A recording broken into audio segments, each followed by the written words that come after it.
तो दोस्तों मैं आज एक ऐसी मूवी को एक्सप्लेन करूंगी जो स्टीफन किंग की नोवेला से इंस्पायर्ड है। सो हे फोक्स, कैसे हैं आप सब। मैं हूँ खुशबू और स्केरी नाइट्स की एक और वीडियो में आपका स्वागत है। इस फिल्म का नाम है 1922 जो कि काफी बेहतरीन फिल्म है। इस फिल्म की IMDb रेटिंग है 6.3 stars out of 10। So let's start the video.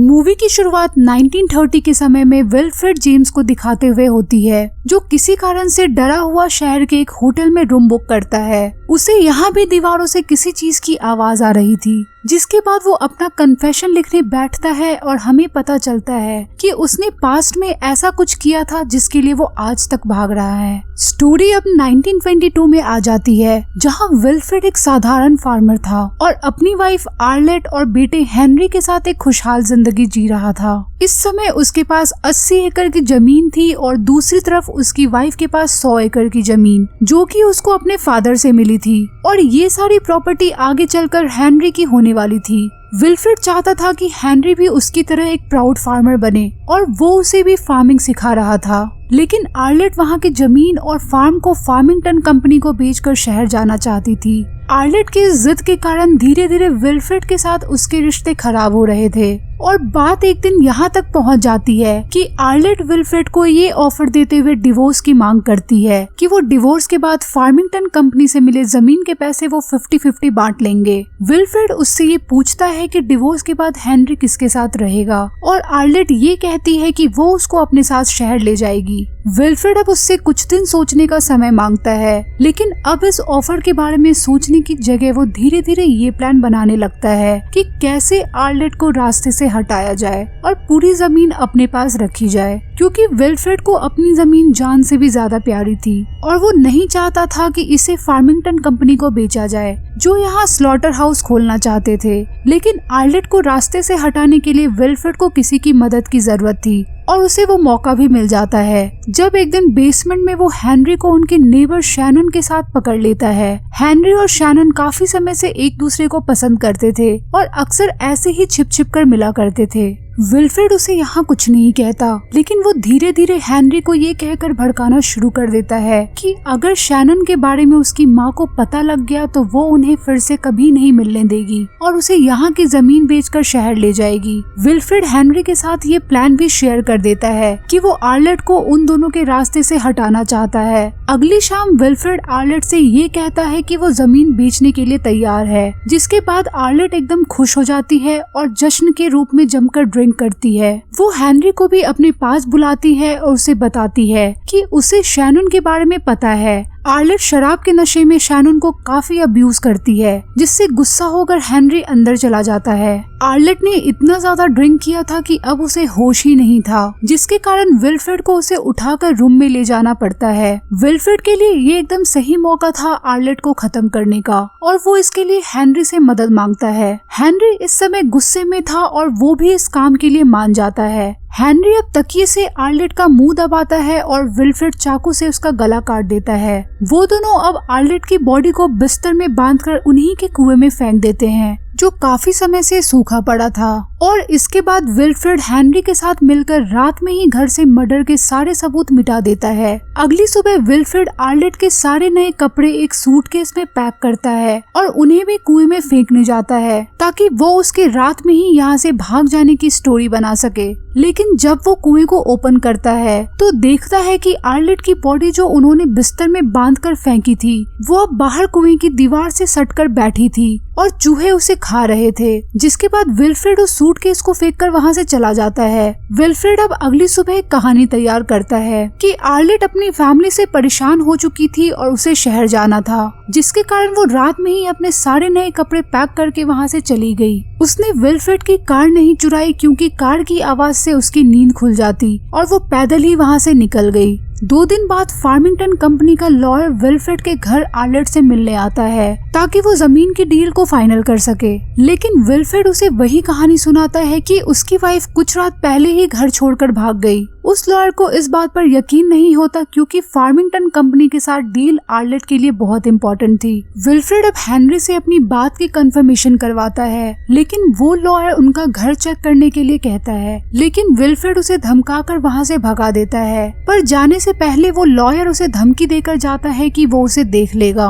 Wilfred अब समझ चुका था कि लॉयर जरूर उसके घर शेरिफ को चेक करने के लिए भेजेगा और इससे पहले उन्हें उस कुएं को बंद करना होगा, लेकिन अचानक ही कुएं को बंद कर देने से उन पर शक जा सकता था। इसलिए विल्फ्रेड अब अपनी एक गाय को कुएं में गिराता है और फिर हेनरी के साथ मिलकर उसमें मिट्टी भर देता है। शाम को शेरिफ उसके घर आता है और इससे पहले कि वो आर्लेट के बारे में पूछे, विल्फ्रेड गाय की स्टोरी सुनाकर ये क्लियर कर देता है कि उसने कुएं में मिट्टी क्यों भरी है। शेरिफ अब उनका घर चेक करने की डिमांड करता है, जहां उसे बेड के नीचे आर्लेट के बूट्स मिल जाते हैं। शेरिफ को इससे थोड़ा शक होता है, लेकिन विल्फ्रेड ये कहता है कि उसके कैनवस जूते यहाँ नहीं हैं और वो शायद उन्हीं को पहनकर भागी है। हेनरी भी शेरिफ के साथ नॉर्मल पेश आता है, जिससे शेरिफ को उन पर शक नहीं होता और वो वहाँ से चला जाता है। अब कुछ दिन और ऐसे ही गुजर जाते हैं और फिर एक रात उसे जोर जोर से काउस की आवाज आने लगती है। चेक करने के लिए वो काउस के यार्ड में जाता है, जहाँ वो देखता है कि एक चूहा उसकी काऊ को काट रहा था। विल्फ्रेड ये देखकर उस चूहे पर फायर करता है, जिससे डरकर वो चूहा एक पाइप में घुस जाता है और ये पाइप्स और कहीं नहीं बल्कि उसी वेल से कनेक्टेड थे जिसमें विल्फ्रेड ने आर्लेट की बॉडी को डंप किया था।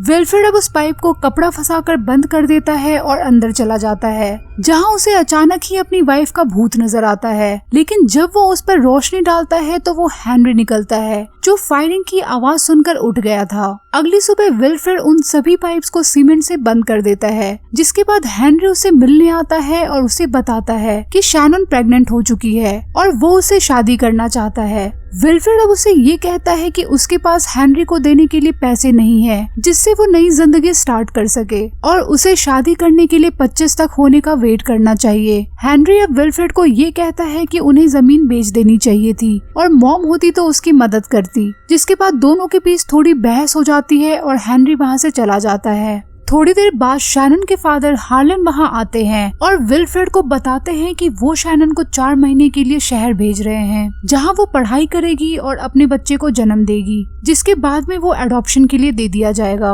जिसका आधा खर्चा विल्फ्रेड को देना था क्योंकि शैनन की इस हालत का जिम्मेदार हेनरी था। लेकिन विल्फ्रेड की फाइनेंशियल कंडीशन को देखते हुए हार्लन उसे बस $75 की डिमांड करता है। विल्फ्रेड के पास इस समय इतने पैसे भी नहीं थे, जिसके कारण उसकी हार्लन से बहस हो जाती है और हार्लन ये कहकर वहाँ से चला जाता है कि विल्फ्रेड को कहीं से भी इतने पैसे तो देने होंगे, फिर चाहे इसके लिए उसे बैंक से लोन लेना पड़े। विल्फ्रेड अब काफी सोचने के बाद नेक्स्ट डे अपनी कार लेकर बैंक जाता है, जहां उसे $750 का लोन ऑफर किया जाता है। लेकिन विल्फ्रेड ये कहकर वहां से चला आता है कि उसे इस बारे में अपने बेटे हेनरी से बात करनी होगी। विल्फ्रेड अब जैसे ही बैंक से बाहर आता है तो वो देखता है कि उसकी कार वहाँ नहीं है। उसे वहाँ पर हेनरी का एक नोट मिलता है, जिसमें ये लिखा था कि वो शैनन को अपने साथ लेकर बहुत दूर जा रहा है और विल्फ्रेड उन्हें ढूंढने की कोशिश न करे, नहीं तो वो आर्लेट की मर्डर की सच्चाई सबको बता देगा। विल्फ्रेड अब बिल्कुल अकेला हो चुका था।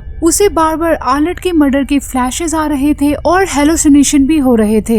यहाँ तक कि छत से टपकता पानी भी उसे ब्लड की तरह लग रहा था, जिसे देखकर वो काफी डर जाता है। विल्फ्रेड अब कुछ दिन बाद लोन लेने का डिसाइड करता है ताकि वो अपने घर की मरम्मत कर सके। लेकिन जब वो पैसे रख रहा होता है तभी एक चूहा उसके हाथ को काट लेता है, जिससे उन सारे नोटों पर ब्लड लग जाता है। वो उस चूहे को भी कुचलकर मार देता है और अपने हाथ पर पट्टी बांधकर शराब पीने लगता है ताकि उसे दर्द ना हो।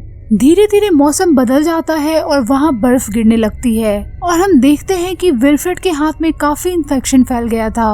वो अब तूफान के पीछे ही अपनी कार लेकर वहाँ से निकलने की कोशिश करता है, लेकिन कार स्टार्ट नहीं होती और वो वापस अंदर आकर दर्द से बचने के लिए शराब पीने लगता है। तभी उसे दरवाजे के बाहर आर्लेट की स्पिरिट नजर आती है और वो उससे बचने के लिए बेसमेंट में चला जाता है। आर्लेट की स्पिरिट भी अब कई सारे चूहों के साथ बेसमेंट तक पहुंच जाती है। विल्फ्रेड उससे खुद को मारने की रिक्वेस्ट करता है, लेकिन वो ऐसा नहीं करती और उसके कान में हेनरी के बारे में बताने लगती है कि कैसे यहाँ से भागने के थोड़े टाइम बाद उनके पास पैसे खत्म हो गए और फिर हेनरी ने लोगों को लूटना शुरू कर दिया। इस दौरान उसने कई लोगों की जान ली और शैनन ने भी इन सब में उनका साथ दिया। इन सब के कारण वो लोगों के बीच स्वीट हार्ट बैंडिट्स के नाम से फेमस हो गए थे और सब लोग उन्हें जानने लगे थे। अब ऐसे ही एक रॉबरी की कोशिश के दौरान शैनन को एक गोली लग जाती है। हेनरी उसे एक सेफ जगह ले जाकर बचाने की कोशिश करता है, लेकिन मेडिकल ट्रीटमेंट न मिलने के कारण उसकी मौत हो जाती है। शैनन की डेथ से हेनरी काफी दुखी होता है और एंड में ही वो भी खुद को गोली मार लेता है।